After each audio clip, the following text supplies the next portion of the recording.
This is Lizzie from Let Zoe Spoil You. And Sagira from Sagira Salutes You. And together, we are Newbie versus Weeaboo. Sagira, Newbie. Lizzie, a weeaboo. It's Newbie versus Weeaboo. Hello. Hello. Hi. You alright? Yeah. Nothing has really changed since the last time, since we're still here in the lockdown, still not going anywhere or doing anything apart from watching TV. TV, yay! Woo. We're all going to come out with blurry vision. Like, Oh, goodness, yeah. Sunlight. I'm going to need like a screen detox because literally it's like, oh, TV screen, oh, laptop screen, oh, phone screen. And I'm just like, I need something else. I could read a book, but then I start getting tired eyes from looking at the page. I find that because I am doing the same thing, looking at all the screens, my drawing has started to suffer because I can't get things done as easily as I used to because I'm losing that ability because I'm either podcasting or gone, I'm so tired from podcast, I'm going to go sit down. lazy quarantines. I need to get out there. I need to start action. Well, I do exercise, just not as much as I should, you know? It's that kind of, oh, I lifted something. Let's go sit down for half an hour. Yeah, my exercise is like, I mean, I'm going for my walks and they're getting better now that my foot is getting stronger and stuff. Just aches more afterwards. But it's just like, oh, I know the doctor said it would take ages for it to heal and I would still be in pain every day and then it would just work out. But I'm like, oh, I'm in pain every day. I know it works itself out, but still, I'm like, I want to be able to do something that doesn't involve pain. That was a bit of a whinge and a moan there. Yeah. Let's get down to the nitty gritty. Yes. Before I start going into the episode that we just watched, let's first of all announce it. We are on to episode 2 of... We've gone back in time! No, Nick! No, I can't do it! I can't do it! I need time to move forward. Oh, I can't live the heartache again. No. I can't spend another 2 months in lockdown. Can't do it. It's been 2 months. 2 months I've been on this sofa. Okay, a part of it was my own fault for falling down the stairs. But if I'd known that we were going to go into the apocalypse before I fell down the stairs, I might have tried not to. Tried not to fall. Yeah, a bit more. We are on to episode 22 of Neon Genesis Evangelion, Staying Human. And before we get into that episode, I have a couple of questions that I have picked up from other podcasts I've been editing. We were talking about good versus bad in another episode. And you were saying about angels, we perceive an angel to be good, but in this, they're turning out to be bad. Yeah. Now, something that I've been noticing is that the angels aren't actually hurting anyone and they're not there to destroy anything. They literally want to get to Adam. So they're not really evil because they just want what's theirs. So if that's the case and it's Adam that they are after and he's considered a sort of god type thing, then Adam is good, making Gendo the devil. So Gendo, even though he is trying to save humanity from the angels, it's because of him that the angels are even attacking in the first place. Therefore, it's kind of like this catch-22. Yeah, I totally agree. It's like the devil. I mean, Lucifer was a fallen angel, so I don't put Gendo in the position of the devil. I put Gendo the position of very much being human, but he's been tempted by the idea of making himself a god.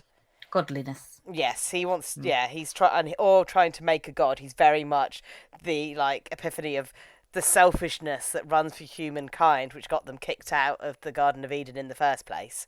And also, we kind of look into it in this episode anyway, but we were talking about how they how it's the angels and Adam that caused the second impact, but it wasn't the angels that caused the second impact. It was man. I came to this conclusion before this episode, just to say, but it was man that caused it, not the angels. So all this talk about, of the angels and it's all rubbish because if it wasn't for man sticking his nose in and messing about with everything, nothing would have changed. It all would have been exactly the same. It's only because he put his hand into it that anything happened. But yeah, the root of the cause is that with this, it's why I love this kind of storytelling. It's that, and I know a lot of people don't, but I love the idea that man is actually the bigger monster. It's my favorite narrative in so many things, from this to like things like District 9 to like anything that's like man is the bigger monster.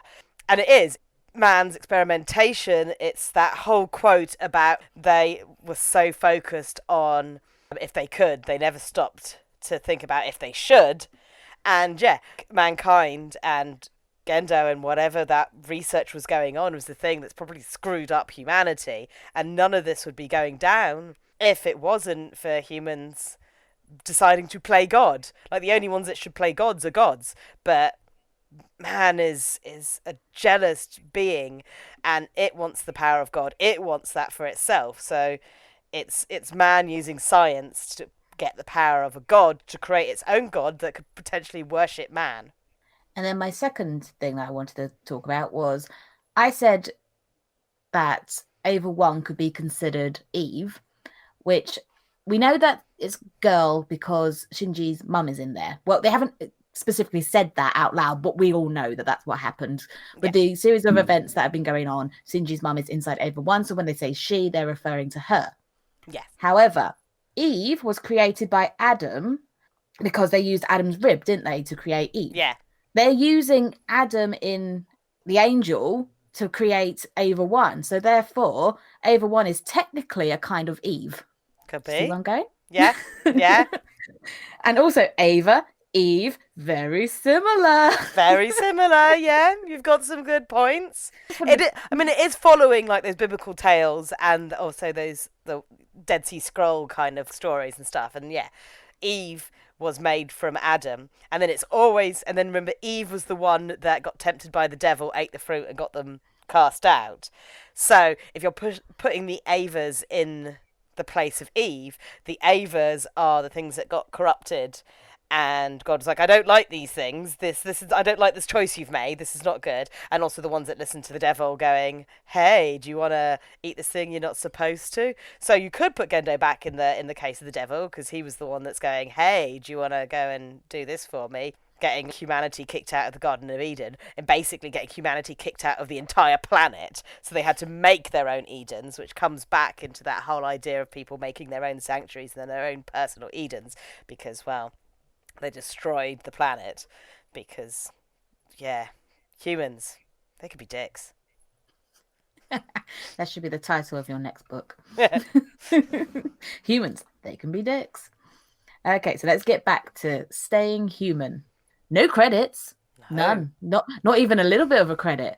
At least with the other one, when we did have credits, they kind of did the intro and then cut to credits. This one, oh no. And it kind of adds to the whole episode, because this is a really sad episode. I found it really bummed me out. Yeah, this is traumatizing.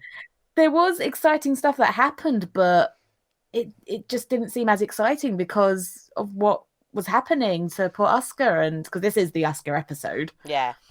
And also knowing things that she doesn't know at this point, it's so sad. And I'll get to all that, but yeah. No, this one is definitely much more an exploration of trauma and psyche, which of course comes in the fact that the angel has now learned how to do a psychological attack. Become a therapist. A bad one. It broke his patient. So we start and it's nighttime, and we hear Asuka talking about almost arriving in Japan and want a boat. And what we realise is this is before they even arrived in Japan, because Kaji is there. Kaji. And they're both lying there, and she's chatting with him, and they're looking up at the stars, and she starts bad-mouthing Misato because they're going to see Misato again, because after this, Misato was in Germany, then she left, so she knows Asuka. Asuka starts bad-mouthing. I'm assuming that because Kaji and Misato were dating in Germany, weren't they? Yeah. So Asuka must know that relationship, and that's why she's got a bit of a chip on her shoulder about Misato even back then. Yeah. Kaji tries to encourage her to find boys her own age, because she should. Yeah, because he's actually a good man. And he's like, I'm not going to entertain a 14-year-old. But even then, he's not interested. He just wants Misato. Yeah. He's not interested in anybody else. And he says, hey, what about the third? Maybe the third would be good for you, because they haven't met Shinji just yet. And we all know how that works out. Yeah. Yeah, not a good pairing. No. She rolls on top of him and is like, you're the only one for me, Mr. Kaji. Ah, ha, ha, ha. And he doesn't even flinch. He's just letting her do it, but not returning the favour or anything. Yeah. Keeping his hands to himself very much. And he's basically refusing her, and he's calling her a child, because she is. I mean, he's not being mean about it, he's just stating fact. And she tries to convince him otherwise by flashing her bra. It's like, look, I'm an adult woman now. It's like, yes, you've grown a little bit of boobies. But, that's not how an adult woman would act. She just wants to be looked at this point. Like, he's not paying any attention to her in terms of looking at her and being aroused by her or anything. He's just looking directly up, clearly thinking about something or someone else. And she just wants him to look at her. She's like, look at me. Ah. And then we got to see some flashes of images, and I tried to pause them to see if they were flashbacks or were they flash forwards, and they tend. I don't know if they're a mix of both, but I saw Shinji in there, and I think Rei was in there, so it's a mix of different pictures. Nothing to tell us anything of what I could see. If there was, it was too quick. And then at the very end of all the flashes, we see a doll with its head ripped off and little dots of blood around it, and that's when you go, oh. This episode's not going to be very nice. No, you find out very sad things. Very sad. And like I say, there's no credits. We just jump straight into it. And again, we go to it even further flashback. And here we have a little Asuka. She's very cute. And she's at a funeral.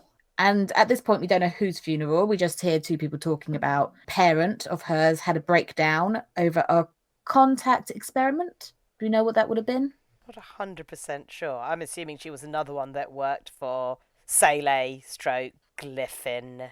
I feel like everyone is kind of secretly related to the whatever shady doings that was before Nerve and First Contact or something. But we find out that this person had committed suicide after having the breakdown.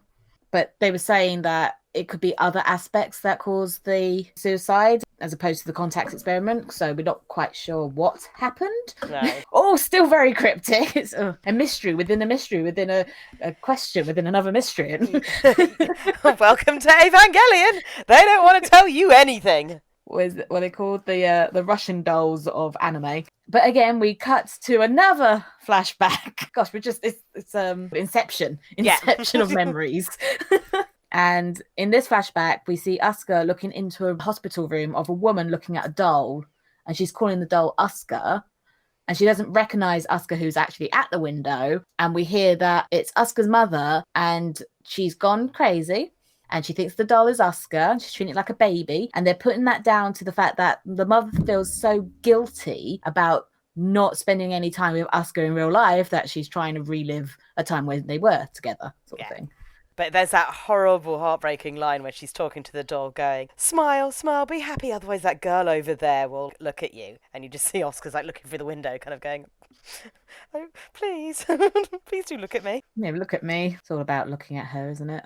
And we hear two people talking, I assume they're doctors, and they're talking about the situation. And then they mention, the other thing that is a big theme in this episode is dolls. Dolls are mentioned a lot in this episode. I mean, the fact that we started with a doll with with its head detached from its body, that was just the opening to it. But one of the doctors says her mother and her look like matching dolls, and then they talk about how dolls and humans are similar because God created humans in his image, just as we create dolls in ours. Which is kind of like what ends up being the theme of the Avas are, that which was created by man and man's own image. Exactly. So it's a big theme of creation. And the idea that, you create something and you make it look as much like you, but you still essentially want control over it, because technically dolls don't have their own thoughts and feelings and personalities. They are literally playthings for humanity. And it's one of the few things that humans can literally be gods of when you play with a doll, because it can't say no to whatever you do with it. And then the doctors have sexy time. That's Oscar's dad,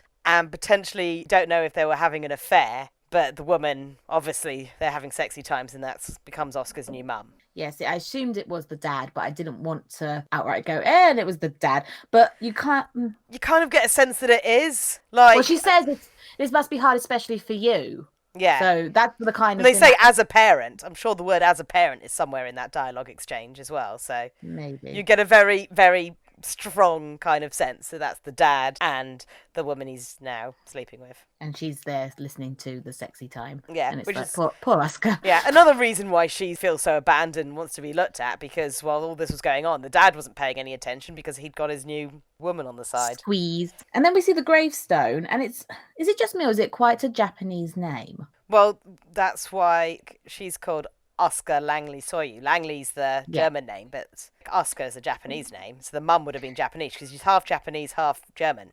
But the last name on the gravestone was Zeppelin. I think it was pronounced Zeppelin. Which would have been the name she had when she got married. So her maiden name. I'm so confused. Okay, so Asuka is half German, half Japanese. Yes, which that's how I've always assumed. Which explains why she's so fluent in Japanese. Yes, and why she got carted over there. And if they always knew that they were going to go over to Japan, then get them learning. Yeah, now.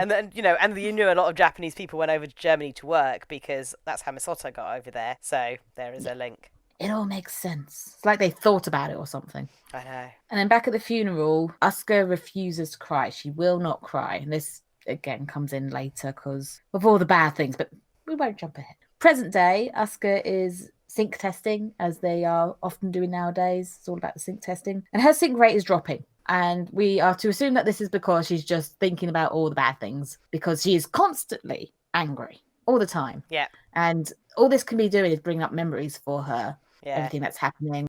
She's also in a place of self-doubt because Shinji keeps stealing the show or being able to beat things that she can't. She's now really feeling like, because before she was on top of the world and had all that confidence, but her confidence has been chipped away to the fact that she's like, well, I don't think I can do this anymore. They have now fixed Ava Unit 0 and Unit 2, so they can go back to pew-pewing and pow-powing and pew. Misato goes to visit Unit 1 and she starts reflecting on what she knows about the Avas and Adam and all that stuff, because she's trying to figure it out, because she's now the new Kaji who has to get down to the bottom of this mystery. She's taken on his role without telling anyone. But she's working for herself. She's not working for Seeley's. She's not working for Gendo. She's working for herself. She just wants the truth now. I feel that she feels that she owes it to Kaji to do that, because it was his mission and now it's kind of been passed on to her. And she feels that she needs to hate these Avas because they are what killed her father. And that's what she's starting to work out, is that the second impact was because of them. But then later on, she thinks otherwise.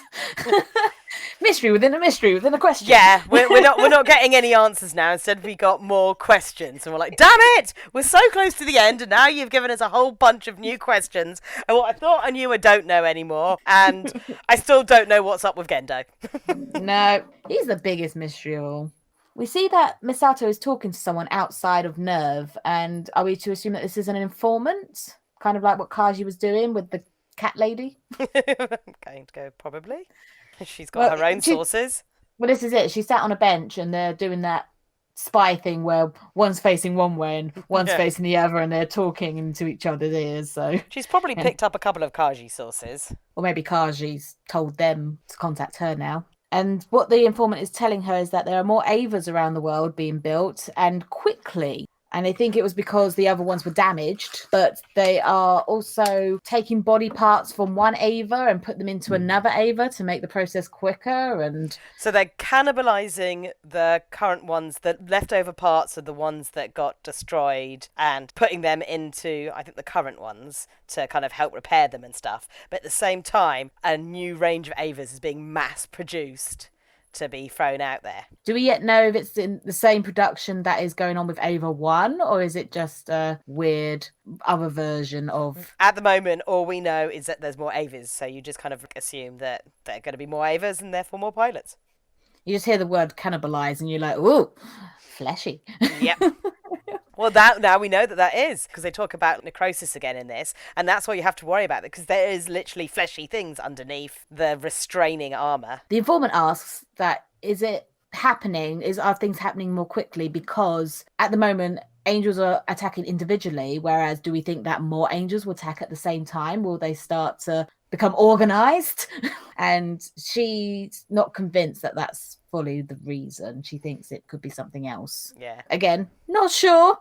Yeah. Well, like you, Misato is now beginning to think that the angels aren't maybe the bigger picture or the bigger problem. There's something very much man-made that might actually be a bigger threat, and she doesn't quite know what the truths are, but she's definitely starting to think that there is more to this than making Avas to fight angels. It's all beginning a bit shifty. It's very shifty. We cut to the train station and Asuka is trying to call someone. We assume it's Kaji because that's who she calls when she's upset. And it's sad because she's never gonna get an answer. No. It's so sad. And that's part of the sadness, is that the one person that she relied on and trusted is not there, and She doesn't know why. She doesn't know what happened. It's sad. But when she hangs up the phone, she spots Rei and Shinji together, and all of a sudden she's mad again because she doesn't like them. She's annoyed that she keeps losing to Shinji. She doesn't like that he's gone away and he was trapped inside Ava 1. And he wins again because he comes out and he's winning battles, and him and Rei are, ha ha ha ha, everything's great. Won't we fabulous? Ha ha ha. And she's like, why? Why are you so happy and chipper? And I'm not. Why is this? Back at the flat, Pen is there. Going, oh dear, this is awkward. We love a good Pen reaction. But yes, he is stood there looking at the table of Misato drinking beer, Asuka eating noodles, and Shinji at the back doing something. Yeah. Asuka's very noisy chopstick using, like ka-clip, plop, ka-clip, plop. I was like, Jesus, that's a loud chopstick use. But they're all in silence, and Pen is like, why? And then he goes, meh, and walks off because he's like, humans, whatevs. Misato brings up the tension in the room, the obvious tension, and Asuka is still salty about the relationship between her and Kaji. And then the phone rings and Asuka starts yelling, saying, hey, it's probably Kaji calling up for you again, blah, blah, blah. And then Misato says, doubt it. It's like, oh, my heart. Also, she says, like, that won't be happening again. Like, something really, like, ominous and final sounding. But Asuka's like, I don't quite get the meaning of that. But obviously we know. He's like, no, he never will call again. So Shinji picks up the phone. And Asuka has a problem with this as well. She has a problem with everything. Oh, look at you, Sir Shinji, Master Shinji, such a good, polite boy, picking up the phone. He's like, you are up and finished. You should have just picked it up. But no, she's like, oh, Shinji, to the rescue. And she should have picked it up because it was her mother, or in brackets, mother. Yeah. Because it's her new mum who called up to ring, and she starts talking in German to her, which is quite nice to hear. I thought that was kind of cool. Yeah. Although in the subtitles it just says speaks German. Yeah. Yeah, my version. I have no idea what they're talking about because I don't know any German. So it just went speaking German. It's like, thanks for that. So we don't know what they're talking about. But when she hangs up, Shinji says to her, well, that was nice. Must be nice having a family. Yeah. Speaking German to them, that's nice. She's like, no, fake mum calling. Talking about mundane stuff, even though she sounded really chipper. All an act. She was so up and light and chipper. You would assume it was a really good conversation. Yeah, especially with all the hair flicking and they're like, ha, ha, ha, ha, you know. But no. Apparently it's mundane and dull. And then she realizes that she's actually confiding in Shinji. Yeah. And that makes her mad. She's like, you tricked me. Because Auska and like shouting at Shinji. It's just like, so poor Shinji was just trying to be nice, and then she just randomly gave up the information of like, no, it's my stepmom, and don't hate her, but I'm just awkward around her because she's not my real mum, so it's hard to hold a conversation. Why am I telling you this? How dare you? And then Shinji's automatically like, sorry, oh dear.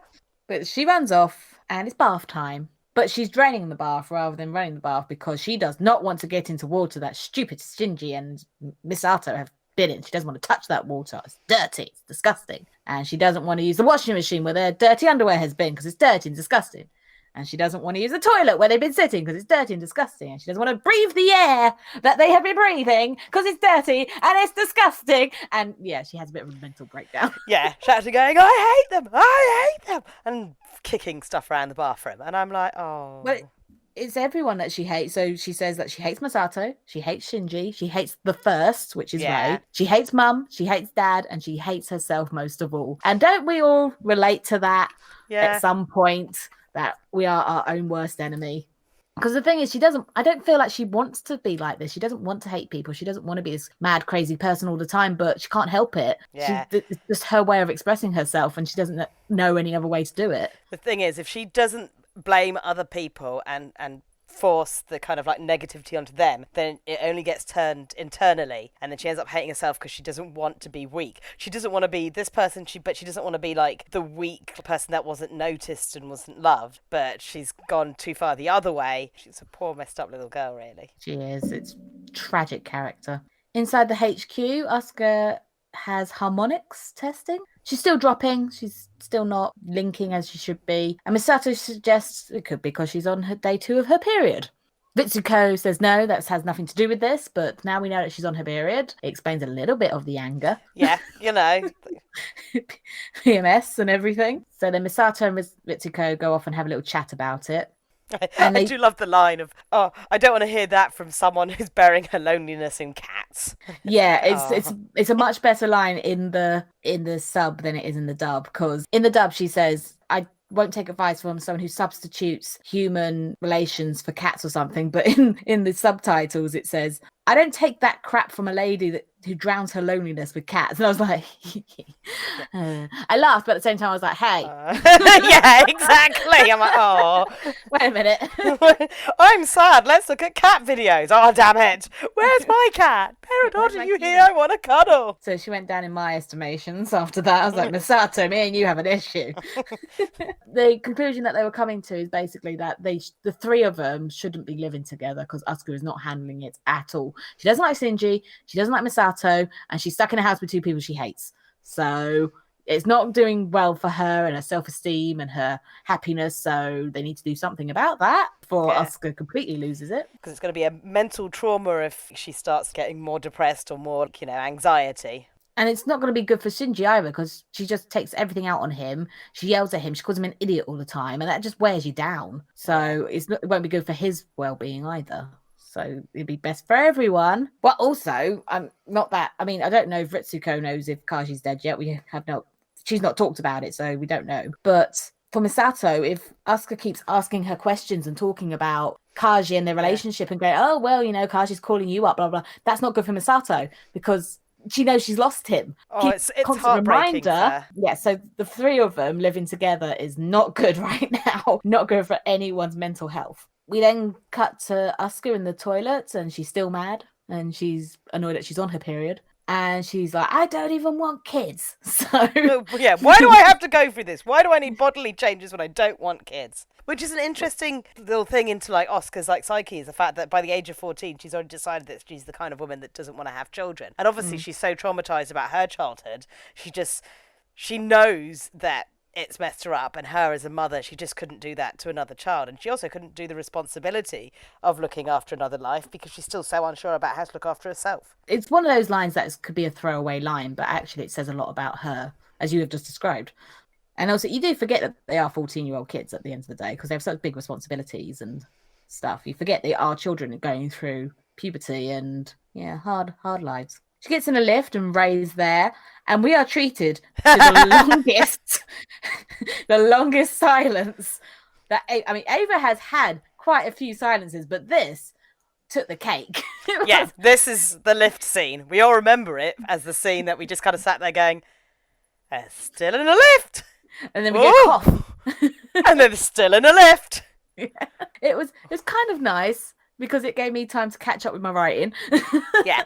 You need those pauses to digest, because we'd got quite a lot of harsh scenes, insightful scenes, like we're slowly watching the breakdown of Auska, so we needed time to digest it and have a breath from quite a lot of intense thoughts and feelings that we're experiencing and they are experiencing.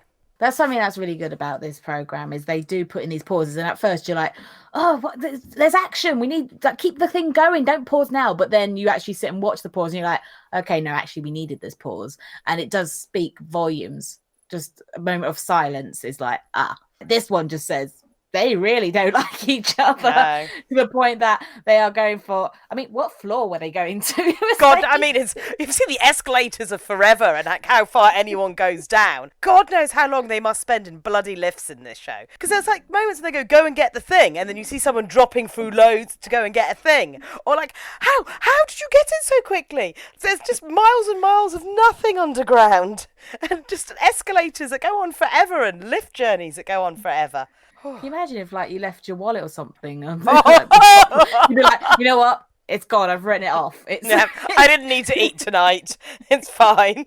So eventually Ray says something. She says, without a heart, your Ava will not do anything, which is basically saying that Asuka is the heart, and the reason why she's having so much problems with syncing is that she's not letting the Ava in to understand her. And this throws up all kinds of problems because Asuka's like, what, you think I'm throwing up walls? Blah, blah, blah. Yes, you are, Asuka.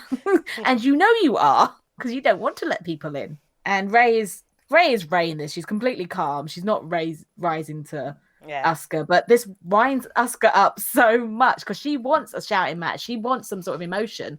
And Ray just doesn't give it to her. And that's part of the reason why she hates her so much, because she just gets nothing out of her. And then she refers to the Avas as dolls, saying like, those dolls need a heart. What are you talking about? That they are our plaything sort of thing. And then she refers to Ray as a doll. Yeah. Says that she's a clockwork doll and she has no emotions or anything. Just to make sure that we're getting that doll metaphor. Yeah, just in case. Dolls are important. Yeah, you are all just playthings and you have no souls or no emotions of yourself. And you got your soulless playthings. She then starts to vent to Ray about how no one is needed apart from Shinji. She's like, we might as well just not be here because Shinji just keeps saving the day. So what's the point? And that's when she calls Ray a doll. And Ray says to her, I'm not a doll. And Asuka says to her, well, you do whatever you're told. If Gendo told you to kill yourself, you would. And she says, yeah, I would. And she gets a slap for it. Poor Ray. I mean, she's a little bit like stoic and emotionally challenged, but she knows that she's got a soul. So she knows she's not a doll. She doesn't like being called a doll. She's more happy to be like, shouted at by Auska, but she's not happy that Auska judges her for the way she conducts herself. But she still takes it. She takes the slap in the face and is still standing there. But I suppose she knows if you're overly emotional, it's detrimental, and that Auska is self-imploding because of her over-emotional state. And Ray didn't say anything mean to start with. She was like, just open your heart to your Ava, and together you will fight. And it was actually it's decent, it's friendly advice. But Asuka's response was, well, hell must be freezing over if you've talked to me. And it's just like, well, Ray barely talks to anybody, but she sees you struggling and she offers you a very Ray-like kind of bit of Ray advice. And they're like, open your heart and it will be okay. And she's like, blah, blah, blah, blah, blah, blah, blah. Well, that's not working. I'm going to insult Shinji now. Blah, blah, blah, blah, blah, blah. Well, that's not working. I'm going to insult you now. Blah, blah, no, that's not working. I'll slap you. Yeah. But I think that's why she did slap her. I think because there's so little emotion and stuff, she wanted to get some sort of reaction out of her. And she just wasn't giving it because all she did then was smile at her. And that is the worst thing she could have done it when someone is wound up. If you're trying to get a negative reaction or you get as a positive one, it just winds that person up more. So, I mean, good for Ray. She, she's not going down to Asuka's level, but poor Asuka is winding herself up. We get a very, very small scene. I think it's because Ida hasn't been in it for a while, but he announces that no one has been to school recently. School must not be important. Well, you've got one of them, Shinji, who has been through a traumatic time of having his body pulled apart and he becomes this goo. He's become primordial goo. He's become a subconscious entity. He's become nothing but the living embodiment of his own subconsciousness. His Ava's eaten something. He killed a friend. He's just I think he can have a day off. Yeah. And then you've got Asuka, who's going through her issues, so she's not fit for school at the moment. I mean, school might be a good distraction for her. Yeah, spend some time with a friend. Hikari would be happy to talk to her. Then you've got Ray, who misses school anyway. Yeah. Then you've got poor Soji, who's still in hospital because he almost got crushed to death. So I think everyone has pretty good excuse as to why they're not in school. Yeah. But he does say, I suppose they've got bigger things to worry about. That they do. Ava 2 is now completely fixed. And Asuka has a good talk with Ava 2. She's like, look, you don't need my heart. You just do what I tell you to do, right? And then she realizes that she's talking to what she considers to be a doll. And she's like, what am I doing? Yeah. She's like, I am not a child. I do not talk to inanimate objects. I do not talk to my toys. But then the alarms go off and it's an angel attack. See, I'm not used to this arm. I was going to say, that's the sound of the angel attack. New sound effects. Boom. Tonk. Yes, for those listening, I have now got a recording arm and it's not been here for very long, so I keep hitting it. I want to gesture wildly, but there's a thing in the way. Part 2, don't be. I think we now have a contender for the shortest title. Yeah, and also the most what? It's like don't be what? Don't be jealous of my boogie. Yeah. Don't be. I don't know any more songs. That's the thing. I was like, don't be. Don't speak. Yeah, exactly. I went to don't speak. I'm like, no, wait a minute, wrong song. Don't be. I suppose it just means don't be all these other things that you're not supposed to be. Or don't be upset. Don't be shut off. Yeah. Just don't be. Don't be. Just don't be. Don't be. The more you say it, the more like don't be. Don't be. Don't be. Don't be. Don't be. Well, I'm glad that we deciphered that in such an intellectual way. I told you, 2 months. 2 months. I'm starting to lose it.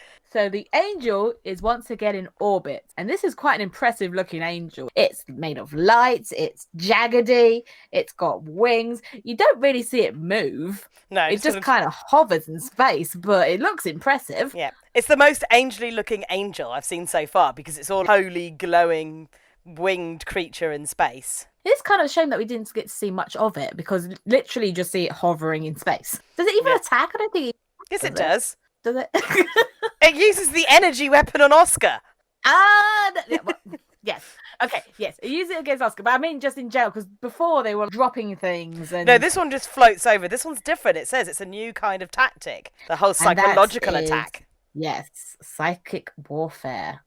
So, as you say, it's a new kind of angel. So they're trying to work out how they can attack it. Because at this point, they don't know it's psychic warfare. They just know it's this angel in space. And they're going, what? Unit 0 is ready to be launched. And they're like, Asuka, you're going to cover Ray. Hell no. So she launches herself.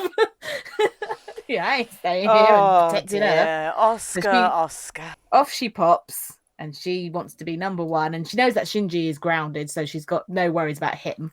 And Ritsuko says it's Asuka's last chance because of the sinking has been going down and she's not been doing very well in general. So she might be voted off the island at this point. Yeah, you are the weakest She doesn't pull her weight. Yeah. They won't release Unit 1 due to what happened. And it's Gendo's orders to not release it. But Shinji is sat in there anyway. He's just in the Unit 1 just chilling like, I'm ready. I think he spent enough time in there. He might want to not just be floating around. But no, he seems to be happy and comfort in there now. Well, that's it, because he was part of it. It seems like now, even if he's not in Unit 1, it's still with him. Like you say, it's meant to be like the womb, so it's like a nice, safe place. Even though that Ava 1 is not safe at all. To anyone else but Shinji, but still. Yeah. Rain! We have a rain effect! Yay! That's some rain. The rain animation is beautiful in this, and all the plip, plip, plip, plimps in the puddles, and all the detail, and they change the colouring and the way it flows off the buildings. I'm like, oh, it's definitely a stormy day in Tokyo 3. And it looks really good with Unit 2 stood in the rain. I'd turn that into a poster. That's a really good image. And the gun pops out the ground, and Asuka is ready, and she gives herself a little pep talk. Then comes the beam of light. Yeah. And we get hallelujah. It was bizarre. It was like, what? Hallelujah. Hallelujah. Bizarre, but at the same time, completely fitting for the tone and the theme of the series. But what's interesting is you said, obviously, that they didn't play the opening. But have you noticed in this episode that there's no music scoring in the background for pretty much all of it? Like, there's not. You've said it, yeah. Yeah, there's not normally any of those kind of like iconic pieces of music you used to play. They play very minimal music in this, and it's mostly background noises and sound effects and industrial sounds and things like that. So when this comes, and also, the massivest silence ever. So when this comes, it's so jarring because you realise that for 15 minutes you haven't actually heard any music. Such a clever thing. It's only on rewatching it that you realise that, holy moly, they didn't even have the opening, so there's no other musical notes in your head and nothing for you to hum. So it just comes out of nowhere, and then it's all of a sudden this big Alleluia piece, and you're like, oh, Jesus, like killer church music. And it's just like, ah! Well, Asuka decides to fire off her gun because beam of light in the face, even though she's suffering because she's holding her head and Ava 2's holding its head. Yeah. And that was a really human moment for Ava 2 to be holding its head in such a way of, what's happening to my face. So it was interesting. And they're like, Asuka, move back. She's like, no. So she fires the gun, misses. Whoever got that shot, oh my gosh. Mind your own business and suddenly kaboom over what's opposite Japan. Us? Are we opposite Japan? Well, I'm hoping because of trajectory, gravitational forces, and solar forces and stuff that it's just kind of floated off into space. That Let's hope particular, so. rather than because I think someone would mention if it landed the other part of the world, like it would be Africa, maybe. I don't know, but Find me a globe. the globe. I need a globe cat. That's the thing is because even when you look at it in a map, you can't quite you need it on a globe. Yep, you need a round globe. Asuka can start feeling the angel reading her mind, and she does not want this because of the things that are in her mind. Yeah. Things that she has closed off, things that she never wanted to think about again. This angel is going, oh, what's in here? Starts unpacking all of her baggage. Yeah. And literally just throwing it around the place. It's not a nice, I'm going to, sort through this. No, just literally ram it in there. But Auska says it herself. She says, stop raping my mind. She does. And it is because she doesn't want it in there, and it's there without being invited. So exactly what it is. We start seeing words flashing on, and I don't know. I mean, a lot of it was in Japanese, I assume, but and German. I thought I saw the word guilt in there somewhere, but I could have just been reading. I thought guilt was in there. So yeah, it's like bringing up lots of words that relating to her, and it starts hurting her, and it's like, no, Asuka, go through all this stuff, and now this. And they tell Asuka to retreat, and she refuses. She wants to keep going because she doesn't want Rei or Shinji to do this. She wants to complete it, but she's in such turmoil that Rei is there waiting. Of course, Rei's waiting.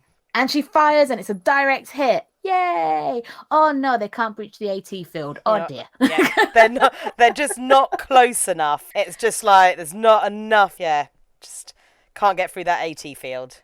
And Ritsuko decides that she thinks that the angel is trying to understand the human mind. Yeah. Could be.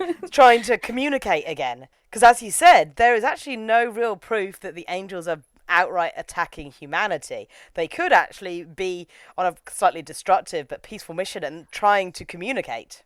But this is what I found interesting, because on that way of thinking, the whole point of what Rei was saying to Asuka is you need to open your heart to the Ava so you can work better with it. This is actually opening her heart because it's showing all of her emotions and making her raw, which is what she needs to do to be in sync with the Ava. So the angel is actually kind of helping her to get to that point. It starts going a little bit to Unit 1 with opening her so much that you start seeing the beast under the plating start coming out, and the human creature, Ava, whatever that thing is, starts to awaken. And obviously Unit 1 is grounded because it awoke. So actually, this could, if Auska had been honest with her feelings, had delved through these problems, could be honest to herself and knew who she was as a person, then she could have sunk better with this being that she's sharing a body and soul with. And you see it starting to wake up. You see its eyes, its actual eyes appearing, and it starts acting more human, and it opens its mouth and it makes those animalistic noises, and you're like, oh goodness. And we flash back to the young Asuka again, and she's crying, and she's holding the doll that was broken at the start. And then it's just doing a load of flashes, and her mind is all jumbled, and we see that she got given a cuddly toy from her new mum. She ripped it out because she didn't want it, and then oldest Asuka was saying, I'm an adult, I don't need cuddly toys, da-da-da. And then we start seeing these doors opening, and it's like doors to her mind. It's getting deeper and deeper. Again, Inception. Inception. Stupid thing. We have doors opening, and it's doors opening to the mind, and then we have more flashes of words, and then we get a really sad scene of Asuka's real mum asking Asuka to die with her. It's like, no wonder she's so freaking messed up. She says, Asuka, die with me, or wherever the wording is, and Asuka's like, no mummy, please don't kill me. And it's like, oh, Asuka, I'm not your doll, mummy. That's what she says. Yeah, because she doesn't want her mum to kill her because she's not controlling her. Then we have the creepy scene of the doll hanging from a string. This is the bit where it's, Asuka, die with me. Okay, mummy, but don't stop being my mummy. Like, yeah. And then she's like, who's mummy? Yeah. Like, and then the doll looks at the screen and goes, who are you? And it's like, yeah. Oh, creepy as. Yeah, poor Asuka's psyche. But you find out, her past is so freaking tragic. The fact that her mum basically lost it and tried to retain some kind of memory of her daughter as little, refused to look at her. Then when she does notice Asuka's existence, she's like, oh, let's commit suicide together. And at first Asuka is no. So the mum kills the doll. So when Asuka's like, no, wait a minute, notice me, it's okay, I will come with you, mummy. You can be my mummy again. By this point, the mum's like, who are you? I don't want you. I've already killed my baby. Now I can kill me. You factor into our lives not at all. And then we are, after she says, who are you? We are treated to this montage of Auska, and it just repeats itself over and over. So she says, hello, my name is Auska. Auska Langley, saw you. And then it goes to something like, stop being an idiot. Yeah. And then she says, now is my chance. And then she says, look at me, which was the boob scene. Yeah. And they just keep repeating those scenes over and over again, but her voice keeps changing. Yeah. So it's like it's the different parts of her personality. So you've got like the child one, the woman one, the sexy one, the angry one. And yeah, it does get to a point where it's like, when is this going to stop? I think it repeats itself 5 times, I think I counted. No, it's that whole... And each time it happens, you hear the cracking at the end as they're getting closer and closer. And she also goes, no, that's not me. So it's like, she's not the confident, arrogant girl. She's not the rude, putting other people down girl. She's not the, yeah, I'm totally owning this. I'm not the really sexy girl that's like, look at me, notice me. She's like, no, I'm not that arrogant. I'm not that needy. I'm not that person. There's the real me. So she's kind of rejecting all these facades of herself that she's been putting up. But the thing is, everyone only knows these facades. So they all think, and up to this point, we all thought that was her. She was just like arrogant. And I mean, now you know why she's desperate to people to look at her. And also why she's desperate to grow up faster than she is, because she doesn't want to be a child and all the things that with childhood. If she's an adult, then she doesn't have to cry, then she doesn't need toys, she can be independent and look after herself and doesn't need people. But at the same time, she doesn't want to be that person. There's another person inside her that she's just not at terms with yet. And then we're treated to a bunch of weird scenes where she's at some sort of train track place, and then a bunch of hers, all red and black, surround her, and people she knows start popping up, like Shinji, and I think Rei's one of them. And then there's a bunch of childlike pictures that have been drawn, and just all these things are flashing in her mind, and the whole thing ends with her just screaming, just look at me. She wants to be noticed so badly, and she's got all those things. Like, half of the reason that she's mad at Shinji is because whenever she is vulnerable or she's being herself or willing to open up, he's never taken the initiative to hold her and look after her, when actually all she really wants is someone to notice her, but not just notice her physically, like notice her as this traumatized, sad, broken person that needs a hug, basically. And she gets annoyed that's her. And then all those hand-drawn pictures, I'm just assuming are pictures that kid Auska did of her family, because it's all like pictures of people with their heads coming off and all like angry drawings, and yeah. And she's just surrounded by facades of herself and just an inability to connect. Again, that idea of connection. And all she wants is Kaji. And then Unit 2 shuts down. Yeah. It's so sad. It's just so sad. I'm laughing because I don't know what else to do. It's so sad. Well, it's that idea that she rejects her own heart by the end of it. Yeah. Like, she can't come to terms with all of this stuff, and she can't come to terms with the relationships and the conflicting aspects of herself. And the one person that she feels like she can talk to and that she wants isn't there anymore. And as far as she's concerned, he's abandoned her and isn't paying any attention to her, like her mum, and she's feeling all that all over again. It's like, no, he literally cannot be there. Yeah. Thanks for this episode. This is great. Well, can you imagine if we did the last 2 back-to-back like we'd originally planned? Oh, no, I couldn't have taken that. Gosh, no. So while they're trying to figure out what to do, Shinji comes in and is like, I'll go. Me and everyone, we're ready. Yay! And should we? Because of what happened. And Gendo, yeah. I mean, Gendo is worried about it getting corrupted by the angel. But Shinji's like, well, all it has to do is hit me. So if it doesn't hit me, I'll be fine. Yeah. So they trust Shinji that he's not going to get hit. They allow it. But not before Gendo orders Rei to go down and get the spear from Adam. Yeah. Oh, now things got interesting. It went from sad and tragic to interesting. Because what's going to happen when they pull the spear out? Yeah. Like, the spear's in there for a reason. But what made it even extra interesting was the conversation between Gendo and the deputy commander.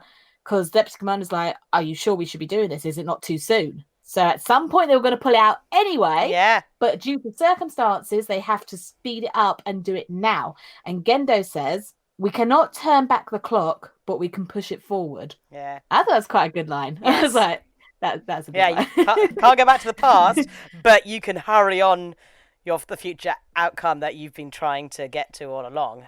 This was always part of his plan. It just happens to be that he needs to do it now rather than wait a bit. But Misato was concerned because she was like, I thought if you put an Ava with an angel, we're going to get the third impact. But Gendo just has no reaction. So clearly that's not the case because he's not worried about it. So now she's like, right, well, what did cause the second impact then? And she was starting to suspect earlier, but now she's sure there is something else that caused that second impact. So she's now ticking away.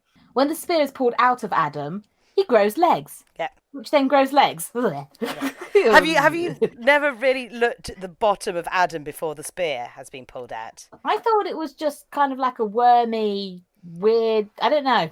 If you look at all those tiny individual things, it's lots of little arms and legs hanging out the bottom. I didn't like it. No. Wasn't until I looked closer that I was like, the bottom half of your torso, I thought it was just like wiggly wormy bits, but you look at them and it's like, no, it's got legs and arms.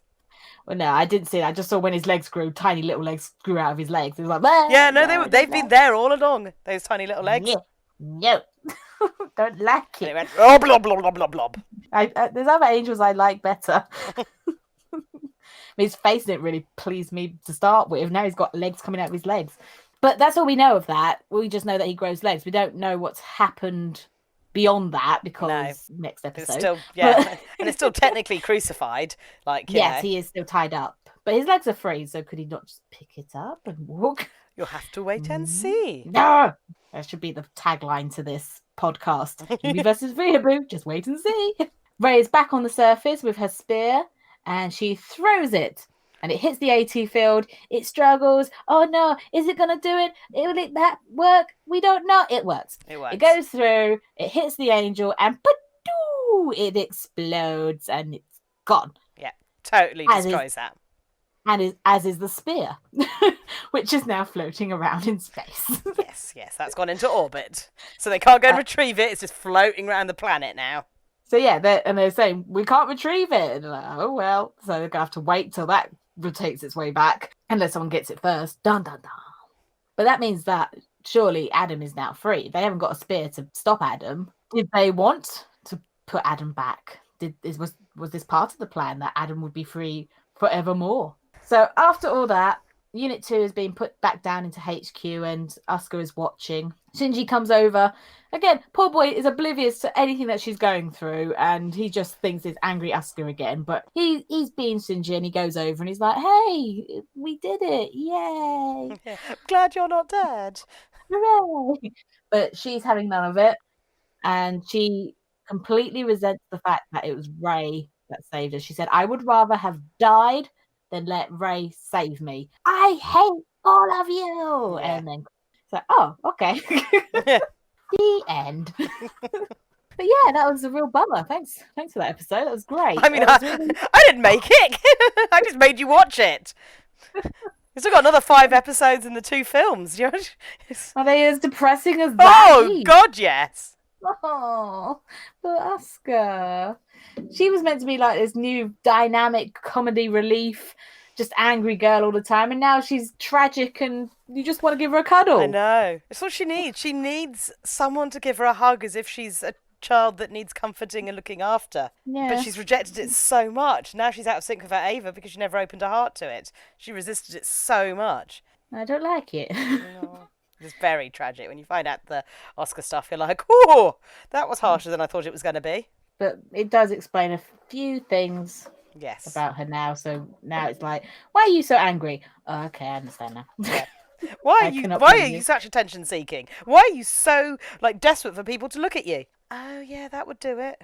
Like, you just think back at all those scenes when she's in the swimming pool going, Shinji, look at me diving, look at me. She just needs to be noticed. And it's also calling back again to that thing of a child being let down by her parent due to work. Yeah. But when they say, oh, it could be other things that caused her to commit the suicide other than her breakdown and the experiment, could it be that she knew that her husband was having an affair? Could be, yeah.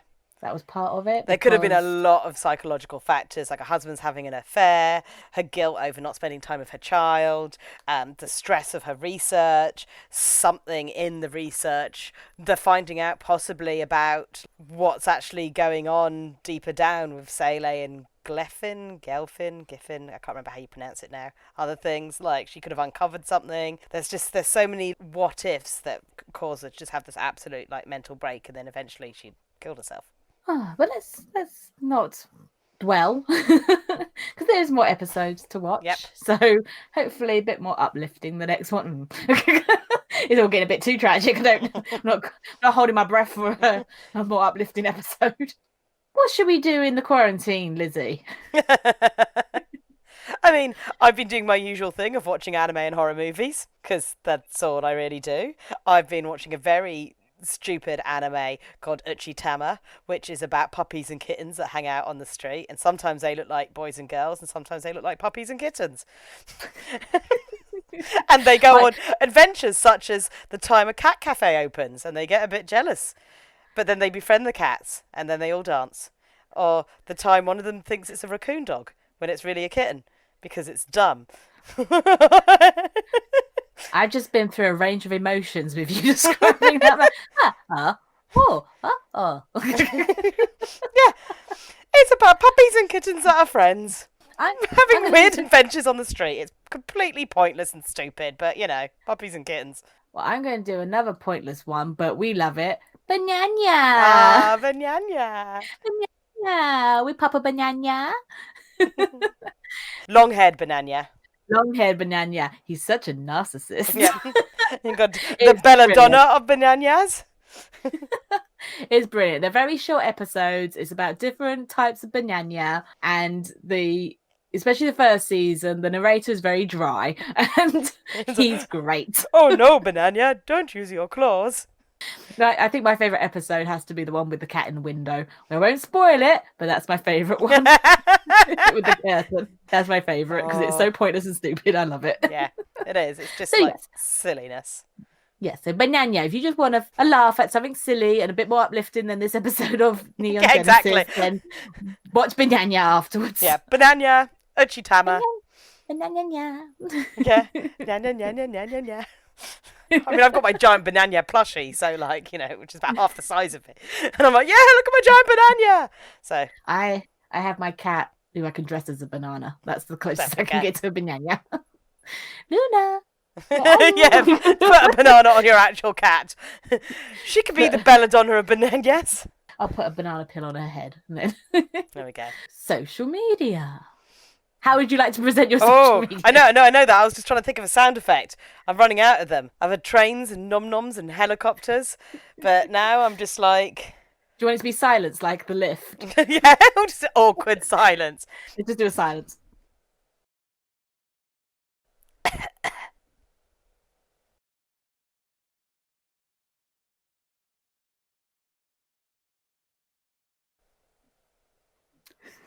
Hard. I know. That's what you've got to make noise by just go. I expect now a lift to be going up the side during these credits. I've seen some of your things. They're looking great. So Jabba the Hutt was the last one. He's not Jabba the Hutt. He's Jelly the Hutt. I didn't want to do copyright. Yeah, well, you know, it's a green wobbly blob that looks like Jabba, and then the Jabberwocky is him with a bat on his face. I know. Please don't think this is how I draw. Yeah, I'm really working hard on those. Here's my social media, and that's going to come in on Hallelujah. That's not copyright, is it? Hallelujah. It's more than 100 years old, I'm pretty sure. Hallelujah. Hallelujah. Lizzie. Oh, thanks. Get a burp in my social media. You can cut that out. I am not cutting that out. That is in. Lizzie belching in the middle of Hallelujah. Sacrilegious. I'm so sorry. Well, I know that you're not particularly religious, but come on. Oops. Whoopsie doopsie. Right, cool. But Hallelujah and belching, great. That's really going to be fun to edit. It's alright, you can cut that. Nope. Maybe it won't pick up so much. Well, if it doesn't, I'm making it louder. Should we end it if you're belchy? If you're full of wind, let's end it.